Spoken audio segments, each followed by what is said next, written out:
Welcome Welcome to to Shade and the Shade in the City. City. I am your girl, Treese. It's Nows. And today we are getting into our review of 90 Day Fiancé, The Other Way, Season 5, Episode 19. You heard me right. 19. And there's another one after this. Okay. So I'm just letting y'all know. I assume that 20 will be the finale. However, we know we're going to have to go through a 2-part tell-all. Mm-hmm. Come on, TLC. Okay. All right. But thank you, Shade Squad. Thank you, all of our new viewers. If you have not already, please make sure that you hit that like button. And that subscribe button. And y'all, let's jump right into it. Short, sweet, and cute. Wrap it up in a nice little bow. And let's get shady.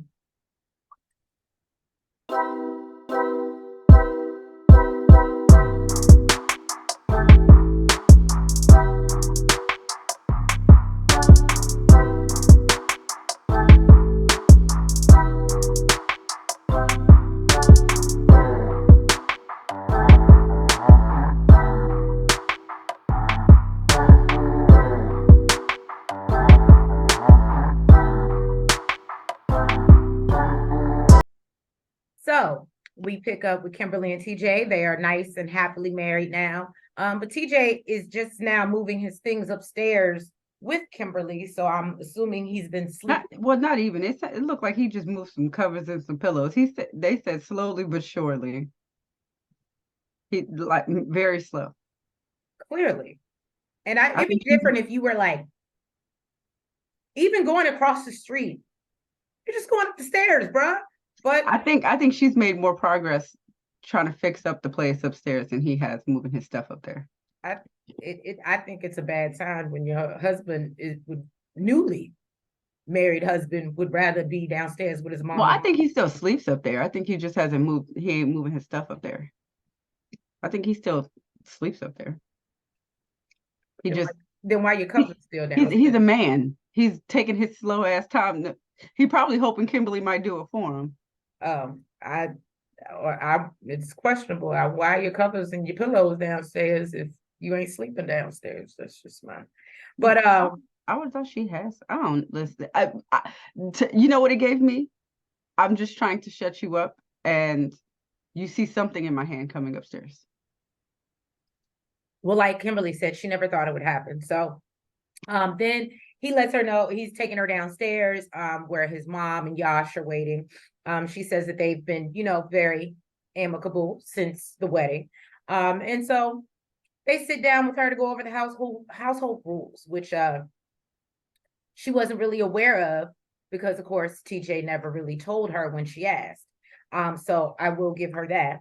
And his mom lets her know that they need to get up at 6 a.m. I said, Jesus. And she's like, that's not early. She's like, it's not like 5. I said, ma'am, what? And they never go to bed with any dirty dishes. I can agree with that. Even though sometimes it happens, sometimes you just got to go to sleep or throw them in the dishwasher. I don't know. But anyway, so Kim thinks, and then they're like, oh, and you need to cook for everyone. And she's like, oh no, they said something about her doing the dishes. And she's like, I feel like if I cook, y'all should wash the dishes. And they're like, oh no. Oh, is that how you thought that went over here? Because that's not how we do things. That's not how we operate. And so basically, TJ's like, well, I'll help sometimes. And mom's like, well, what is her issue with washing dishes? Like, what's wrong with her? And she's like, just the food and people's mouths have been on the forks and the plate and they've touched them. And I was like, okay, girl, I think that's what the soap and water was for. But okay. Maybe y'all not using the antibacterial version. I don't know. So, well, we know they have a different way, their antibacterial version of doing things. Now, basically his mom said that, she just has to do the cooking for TJ. They're like, okay, we see you're not, so we don't want you messing with us. You got too much with you. But she does agree to help Kimberly learn, all the Indian recipes, helpfully and willingly. And I said, well, that was very nice of mom. Even though I thought it was a hell of a compromise to tell her that all she had to do was sweep. No, I thought that was a big compromise. because you see how they had Jenny's old behind running around that house. Yeah. Then Kim brings up that, TJ, they go upstairs. And she's like, again, you didn't bring this up to me. I asked you before we got married what was expected. And you basically waited to let your mom tell me, even though I asked you. And I love how he tried to play it off and was like, I wasn't really sure what you were going to have to do. So I just felt it best that you hear it from my mother. And she make it clear. But yeah, she wasn't going for it. Yeah. She was like, well, I called bull. Exactly. And Regardless, he you don't knew really that there have was nothing to say. something. And really you knew that there was something. So you should have said, you know what, there's something, I'm not really sure what it is, but I can find out for you. Or, my mom will explain it further. But to say, oh, nothing, don't worry about it. She was like, yeah, no, that ain't cool. Right. And so then we do see Yash is helping Kim and TJ set up their temple for the Lord Ganesh in their apartment, which I thought was really cute. And then she's gonna go downstairs and help his mom prepare lunch. But then she's a little caught off guard because they come in with cow dung. Well, yeah, the mom was coming upstairs to her place. Oh, yes. To prepare the lunch, yeah. And so yeah, they bring the cow dung in the kitchen, and they're pouring cow urine at the door and on the floor. I think Kimberly was used to the cow dung being in the house because she said something about it. She's like, oh, I thought it goes like in the center of the home. And I thought Yash was actually being pretty nice too, like taking the time to explain everything to her. And he was like, well, yeah, it does. But, we start off at the kitchen because you know how they feel about the kitchen also. And he's like, we see the cow as God. So we're going to put it in the most sacred place of the house, started off there. And then, yeah, Kimberly was she was not. Yeah. Basically, she said the kitchen smelled like a damn barn. Okay. Petting zoo. And nobody, well, yeah. I mean, barn, petting zoo, I don't have. But basically, it doesn't smell very welcoming. And so she's like, why did no one ever tell me this was going to happen? Again, here's another situation where nobody has hipped me before all this goes down. Now, TJ's mom thinks she's just angry about everything. She always got an issue or a problem. Complaining. You could tell she's being irritated. Which she usually is. And she even says she's creating drama. She just, at this point, TJ's mom is like, I'm just not even going to say anything because you know how I feel about Kimberly, but I really felt her in this. I think a lot of us did. I was shocked that she was making so much progress. She was actually doing the tradition. She was actually happy about it. She didn't cause any problems when it came down to the chores and stuff like that. But I felt her with the cow dung and the cow piss, cow urine at my doors. Well, it gets a little worse because then mama goes to, I guess, try to clean off the counter or wipe it down or whatever where the cow dung was. Where the cow dung was, but she uses the same rag that has cow urine on it to wipe down, and Kim is like, that's not clean. That's not clean. And mom is just, again, she's not going to argue with her. She's just going to do what she wants to do. And so she's like, TJ, look, because this ain't going to work. All right. And if you don't tell her, she clearly don't understand me. Please come tell her that this is not clean. So, TJ does explain to his mother, like, that's in there. You can't wipe down a counter where there was cow poop and then put it on dishes and then clean dishes with it. And basically, he's like, he felt her. He was like, Mom, she's right. Oh, I didn't hear him say she's right. Oh, yeah, he did. He was like, no, he was like, she's right. So, yeah. And, she's like, this will never happen again. I refuse to let this happen in my home. And, if I'm not mistaken, I definitely thought I saw somewhere on the internet that she's back in America. And. Well, she ain't got to worry about cow dung here. Yeah, no, but I think that's a huge, we've seen people do it, but I just think you have to be really, really open and you have to know what you're getting into. And I think it's a difference when you could say, no, I don't want to do this, versus somebody just throwing it at you. And I'm sure maybe she went cooking her garlic and onions and maybe she did say, she was like, hi, I don't like the smell of garlic and onions, but cow dung and cow urine is okay with you. Yeah, so I don't know, Shade Squad, drop down in the comments, but I did hear somewhere on one of these YouTube channels or streets that Kim and TJ are no longer together. I need to go to TikTok. That'll tell me. TikTok. Right? It sure will give you But clips yeah, and everything. that's Kimberly and TJ. Mary and Brandon. Nels's favorite. She know damn well they ain't my favorite. So apparently Mary and Brandon, they got into a huge fight about finances. So she went to the church, her favorite place in the world, to go clear her mind, her spirit, and her energy, okay? Right. And find some peace, because we know she ain't been finding it at home. Now, Mm-mm. Angela came looking for her to talk to her about what happened, because apparently she was asleep when all this fighting was going on. She know damn well she heard that mess. She know that, because they be waking up the whole house, okay? I don't know. If I was Angela, I would be on some serious sleep aids, because there's no way I could sleep through. I would be able to go to sleep knowing that something's gonna run up on me, come down on me. So I would need some I type would of. not be on no sleep aids, because I want to be able to wake up if I feel something running down and crawling up. You might get bit by something and I you would never knocked out. sleep. I would never sleep. If I knew, I would always be awake looking around. I would That's never what, sleep. and that's what it would just be then. I would just never sleep, because I need to be on alert. I need to be on guard. Okay.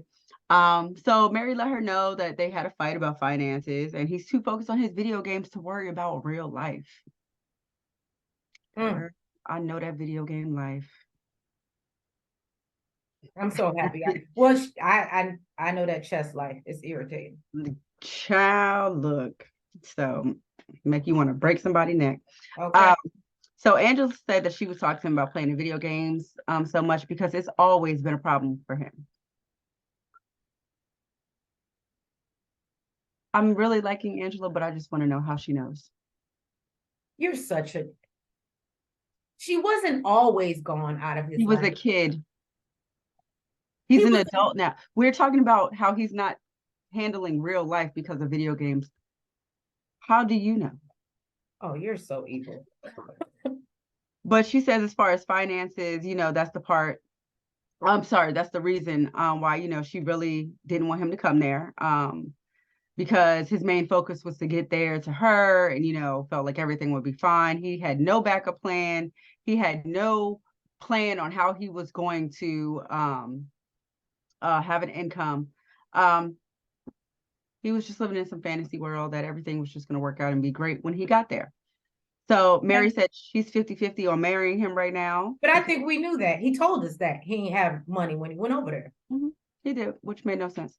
So Mary said that, she's 50-50 on marrying him right now because she's pregnant, she's stressed out, and she don't want to be the only one taking care of the finances or even worrying about the finances. Right. She said, I'm not looking for 50-50. Well,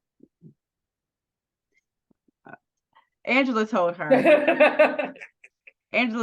that she's not going to tell her what to do. She has to figure out what's best for her. And it's not about who you can live with. It's about who you can live without. I believe that. I do. I've always heard that. And I agree. And listen, I swear to you, when I heard that, I literally thought about you, because I said that sounds like some stuff Teresa would put on her wall. It's not who you can live with. It's who you can't live without. You know what? Matter of fact, I'm gonna go find that and put it somewhere on my wall just to piss. I was like, that's giving live, laugh, love. I literally thought about it. So Mary said that she can't picture her life without Brandon. She loves him. She just needs a partner and wants some reassurance. Angela said once again that she would have a conversation with him, but she does see him stepping up in the future. Once again. But how, Sway? With what job? With what? That's, you know what? I appreciate her for being optimistic, right? But at the same time, you being a mother, I think you should be realistic, okay? And there should be a plan in place. And being real with you, I kind of think Mary was hoping she was going to be like, well, yeah, I guess I'll cover Brandon until, he gets on his feet or something like that. I really think she was hoping her mother was going to come in and be like, I got you, boo. For one, she really don't even, she's kind of warming up to her, but she really don't even want y'all together. So what she not about to do is help with any type of crutch in this relationship. So Angela said, before coming there, she was really expecting to see like more control and more jealousy from her. But she's, pleasantly surprised that that's not what she's seeing. And Mary actually apologized for her overthinking while he was in the U.S. and apologized also that it possibly affected their relationship. Angela said that, it did affect their relationship. And they, had a lot of trials and tribulations, but she believes that their love for each other will outweigh it all. Someday, you and me. I'm surprised this scene didn't make you cry. No, not at all. You know, I don't see it for them. It'd be the weirdest. No, I meant Angela's whole speech. No, because I still am under the impression that Mary was hoping for some money. You saw. I mean, this is how I feel. You can vent to somebody all day, but really ain't no point talking to nobody that can't help you. I guess the only resolution she had was that. But I will say she'll talk to Brandan. That's her resolution. But I will say, but to your point, she hasn't really been a mother to him. So is he really going to listen to her? Need a resolution. Right. But in my opinion, yeah, I mean, I do think it's sweet because she doesn't have a mother figure. So, or outside of her grandparents or her grandmother. So I think that is dope that she feels like, oh, I found somebody to talk to. But I mean, I don't know. Maybe she's making it up, with Mary and maybe the grandchild, but I just, like you said, she hasn't really been that present in Brandan. So no shade to, as my mom just saying, again, I think she was more looking for, I got you monetarily till you get on your feet. Well, Angela feels that Mary will make an amazing mother. And Mary just really appreciates the advice, especially since she's not being one-sided, with Brandan being her son-in-law. So. Right. Whew, then we get into, we already knew Sarper was an asshole, right? But we get into Sarper and Shekinah. Okay, for me, it was we the had preview. 2 toes. It was the preview for me. Yes. Did you see the preview? Oh. Mm-hmm. I didn't think it could get worse than this episode, but it did. It did. So, Sarper is going to meet up with his parents. We see that he has introduced Shekinah the day before. And, everything seemed to go well. They seem to like her. He's an only child. So, his relationship with his parents is, very important. And they like Shekinah. They think she's nice and warmer than they expected because they actually say that they thought Americans were a little bit colder. And I was like, oh, okay. Do we give off cold? So now they know Sarper is clearly serious about her because he never introduces his girlfriends. He talks to his parents about, him wanting a child. His mother expresses that she also wants a grandchild. And then he drops the bomb that, well, Shekinah is not interested in doing any of that. And no way, shape, or form. Right. And so then, I love how, he teases with, but I was getting ready to propose. I was thinking about that ring, but now I don't even know. I'm keeping my money in my pocket. Shekinah, because really, I think if she would say, yeah, we can send this one to boarding school too, like then she'd be like, I don't even think that's the issue. I don't think it's the thing where she is worried about being the primary caregiver. That girl got her body done. She is done she don't want no. Oh yeah, when you invest into yourself like that, you don't go. She don't want nothing coming out of there. Right. At all. So his mother feels like it's her duty, or both of his parents feel like it's her duty to give him a baby. And so now he's like, I don't know what I'm gonna do. So then he takes her to the Turkish bath, the hammam. I love it. I want to go there so bad. Oh, really? Well, I've never been to one like that, but I've been to a Turkish bathhouse and I absolutely love it. Then why you say like you're surprised that I want to go? Oh no, I guess like that you never been to like a Turkish bathhouse. No. I mean, well, I want to go. I want to go in Turkey. Oh, you mean in Turkey? Okay. Yeah, I want to go in Turkey. Like I'm sure it's better there, but I want like that. I want that whole experience. But Yes, it looked very cute. I love them myself. Like I said, they have one down. I don't know if they still have the Turkish bath in Miami, but it was very nice. So then they sit down to talk, and he brings up the child issue again. He tells her his mother, really wants a grandchild. And she kind of makes it very clear she isn't interested because of her experience in raising her daughter pretty much primarily alone. Or, the baby daddy I was don't know how always. long that was for. How old does your child have to be to send them to boarding school? I don't know. I guess it's whenever you decide, because I think you can start, you can start sending your kids off to boarding school real early. I wonder They how say, long. but they say boarding school is like putting like kids in college early. So I wonder how long she like had her child in her home. I would imagine if she hadn't moved yet, or since this is a new relationship, I think this is something her daughter just started. I'm assuming this is something her daughter just started. That's why she feels comfortable moving over, because she is in Mm-hmm. boarding school now. Oh, okay. So you think she did have her like raised her all that time until like high schoolish. Probably, primarily, yeah. Mm. Um, that doesn't mean she couldn't afford a nanny or something, but I think she had her. Yeah. Now, Sarper tries to reassure her, I would never leave my child. He tells her, like, I'm not him. And I was like, but sir, you have a baby out here or not even a baby no more. You have a whole 25, 26-year-old man out here running around that you are trying Left for to. 25 years, and now that you're on a platform to say anything about it or look for this child, you're doing it. But Right. So he tells her, of course, she doesn't want to throw that in his face or bring that up. But right. I thought that was I wanted her to. I As thought much that of was a nice. butthole as he was being to her, That's why I I was about to wanted her to say take that dig. I listen. I said, you know what, that was extremely nice of her because the way he started coming at her, I can tell you, I definitely would have said, why would I want to have a child with you when you are just now at this grown big age of 25? You want to look for your grown ass child. Right. So, he's again trying to reassure her he would never leave his child. And then he's like, well, you know what? You just want to live for you. Just carpe diem. And you just going through life. And what about the future? What are you gonna do? And she's like, are you Michael Jackson? You believe the children are the future? Like what the so She's like, I thought we had this plan. We had a future. What? right. And so he's like, well, look, if you don't see a future, i.e. a kid, then you need to go back home. Go back to your country.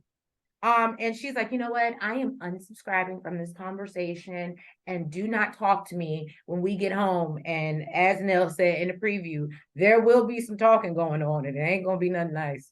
Definitely not on Sarper's part. Mm-mm. Mm-mm.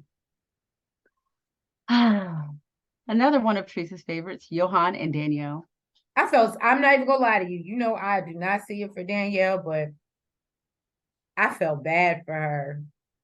I didn't. I don't even know Well, I why. guess I feel bad for her because what is it, grandeurs of delusion have really like in front of her have just fallen apart. She can no longer be delusional. He is telling her straight up what it is. And if we're going to be together, basically you're going to pay. Told you, Yohan wouldn't live that soft life. So Yohan and Danielle are dressed up as Santa and Mrs. Claus. I believe she's supposed No, to that's be. an elf. That's an elf. Okay, so you know what? Okay, all right. She should have been Mrs. Claus, but that's how. Yeah. You know what? That actually gives perspective of their relationship. Right. That's why I was like, she's an elf. Okay, so Santa and an elf. They're about to deliver some toys to the neighborhood kids. Apparently, they did a toy drive online, and it was all Johan's idea. Some people from the U.S. bought some gifts that they had on a list, and they paid for shipping so that they can deliver them out to the neighborhood kids. Great idea. Loved it. Just like Right. Toys for Tots. Thought it was dope. Now, Danielle said after their last argument, they sat down and had a conversation and decided to move forward. But she's Again, also I think she's deluding she's herself. also tired of having the same conversation. It's not making any sense. Make it make So sense. basically everything was good, wrapping the gifts and everything. He dressed up as Santa, like I said, until she mentioned paying January's rent. And he told her he ain't giving her a dime. Okay. I ain't got it. He said, I'm always paying rent, rent, rent, rent, rent. Like, you don't have to pay where you live. It's not making any sense. Then he said he's always paying to rent a car. He's always paying bills. And he said before he met her, he was good. He was living at home with his parents. He had a job. And now he can't even afford to buy a pair of shorts. So she's like, what do you want? Like, what are you expecting? Are you expecting for us to go live with your parents? Like, what is the resolution? What do you want? We need a resolution. We need a resolution. Danielle said, she feels that he doesn't value the relationship the way that she does. And he doesn't feel like she's done anything for him. She's like that she's done everything for him. She pays for his Zumba classes and bought him a computer. That's important. But of course, another thing that would blow me, you got this computer and we ain't on it looking for a job. He feels that she didn't do anything for him because she's not working on the visa. So to him, she didn't do a damn thing. I'm not gonna lie, that was the one point I was like, it all goes back to this. Because again, I'm not gonna say what he's doing is right, but I think I've said multiple times, the only reason he married her was because he fully thought, like we've seen, I hate to bring up old people, Pedro and Chantel, that like this is a thing over there. No offense to the DR, but that's a thing. And I definitely think, well, not just the DR. Well, not just, but Pedro and Chantel, his mama. I don't know. I still don't believe that Pedro like just came over here for that. What about his mama? No, his mom definitely. She said it. If you watch his sister dating the Alejandro up in New York, you don't think she was trying to do the same thing? More than likely. I'm just saying that we've seen it on TLC more than once. And honestly, I feel like if Pedro really wanted to do that, he could have got out the relationship a lot sooner than he did. Facts, but I don't think he knew that he could have. Yeah. Needless to say, I felt bad for Danielle, but at the end of the day, we all knew what Yohan was with her for. Well, and that's another thing. So if that's the case, right? And like I said, maybe he just needs to get a taste of it. Maybe he needs to see what America's like, because you could tell anybody anything from your experiences until they experience it themselves. Maybe he needs to get to the US and see that, hey, it's not going to be that easy for you to get a job without you learning English and doing the things that you need to do in order to be successful there.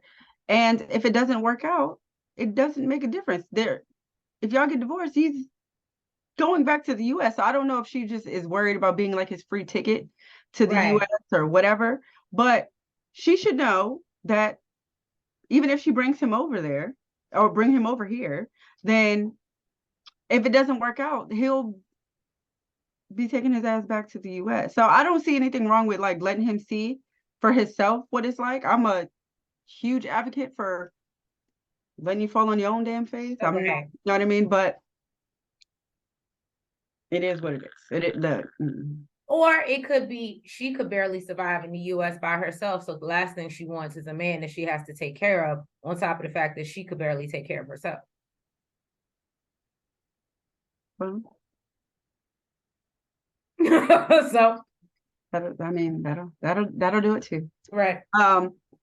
But regardless, he said he doesn't feel like, she's done anything in a relationship. He said that he has no savings. He's tired. He said he's tired and he's leaving. He said he's not staying in with her and he's no longer putting up with any of her crap. He said, I'll go back to my mama's house. That was free. And that's another thing. Why are y'all living off your mama? And then she's like, you want me to go back to your mom's house? Like, I don't think he does. I think he just wants her to be. I think he's ready to end it. Oh no, you can tell he's done. Because again, He's But not getting, like he said, I'm not getting anything out of this situation except free housing and food. and I think he likes to be able to live on his own, but he's like, if I have to pay for it, then I'm okay going back to my mom's house. Which is crazy to me because even at your mom's house, I would have thought she would have been helping. He's Again, like, nope, I was living at my mama's and I was working, but that's what happens when you have a little boy. And look, next preview, we see her crying. Oh, and I'm like, girl, let it go because he is not doing the same for you. All right. Thank you, Shade Squad, for joining us for this recap of 90 Day Fiancé the Other Way. If you have not already, please make sure that you hit that like button, you comment, you subscribe, and you hit the notification bell. and make sure you're following us on all the platforms, the TikTok, the Twitter, the Facebook, and the IG. And yeah, we will catch you next week for another review of 90 Day the Other Way, but it might be a little delayed because, as you know, we are going into the holidays. So we are taking a nice little break, and we want to wish everyone a happy and blessed, grateful, thankful Thanksgiving. But all right, guys, have a great week and have a great holiday. Bye-bye. Bye-bye.